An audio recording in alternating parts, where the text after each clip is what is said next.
थोड़ा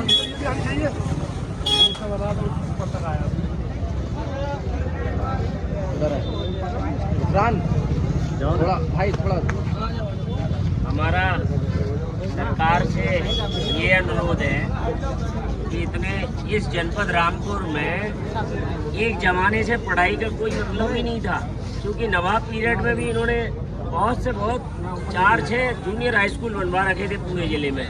मोस्टली जनता अनपढ़ थी। उत्तर प्रदेश में आज भी रामपुर पढ़ाई के लिहाज से बहुत पीछे है। अब ये मुश्किल अली जनाब मोहम्मद आजम खान साहब ने ये यूनिवर्सिटी अपनी इन 20 नाखूनों की कड़ी मेहनत करके यानी कमाई से इसको बनवाया है। कुछ लोगों से भीख मांगी है दान के रूप में, उन्होंने हिंदू मुस्लिम सिख ईसाई सभी ने चंदा किया है। और उन्होंने अपनी विचारों ने केवल अपनी आमदनी से या अपनी तनख्वाह से नहीं बनवाई है, ये आवाम के सहयोग से बनी हुई यूनिवर्सिटी है। और अब इस समय हिंदू मुस्लिम सिख ईसाई सभी के बच्चे पढ़ रहे हैं। मेरे भाइयों, मैं तो खुद ऐसे वर्ग का आदमी हूँ जिसको दलित वर्ग कहा जाता है। डॉक्टर BR अम्बेडकर बहुत ही गरीब परिवार में जन्मे थे और उन्होंने पढ़ाई के महत्व को समझाया। उन्होंने कहा है कि शिक्षा वो शेरनी का दूध है जो इसको पीता है वो शेर की तरह दहाड़ता है। तो अब इस मौजूदा जो सरकार है वो यही तो नहीं चाहती कि यहाँ की अधिसंख्य जनता पढ़ा हुआ व्यक्ति अपने उत्तरदायित्व और अधिकार दोनों समझता है। अनपढ़ बेचारा नहीं समझ पाता। पढ़ा होगा तो नौकरी मांगेगा, जाहिल होगा तो बाहर जाएगा। जी बाहर नौकरी करेगा। क्योंकि आज दिल्ली में कल से सब पढ़ा लिखा इंसान ही, पढ़े लिखे बच्चे ही एजुटेशन कर रहे हैं, आंदोलन कर रहे हैं। और वो यही चाहते हैं कि अनपढ़ जनता रहे 90% और गरीब रहे और अनपढ़ रहे, ताकि ये अपना अधिकार न मांगे, कोई हमसे सवाल जवाब ना करे, ताकि हमारे राजकाज में व्यवधान ना हो, केवल वोट देते रहे।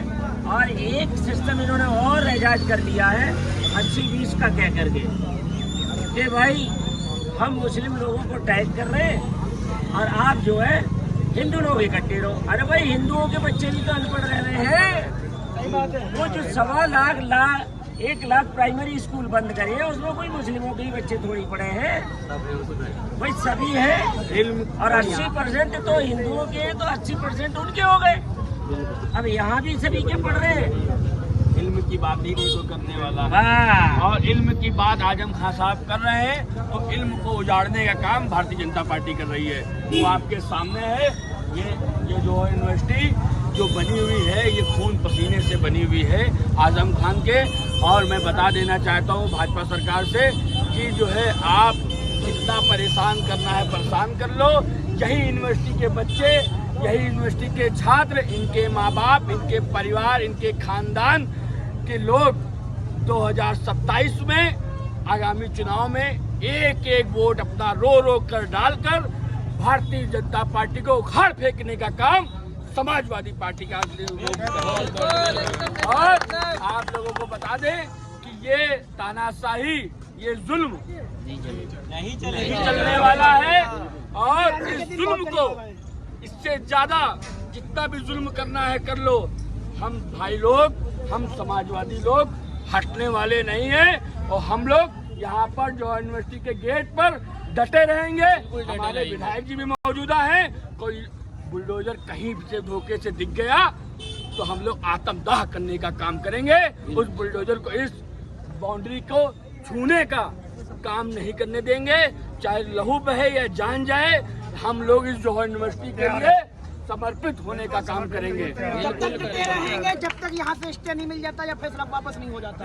हम लोग जाने वाले नहीं हैं। अगर बुलडोजर आया तो सबसे पहले हमारे सीने पे चढ़ेगा वो, उसके बाद जो यूनिवर्सिटी जाएगा।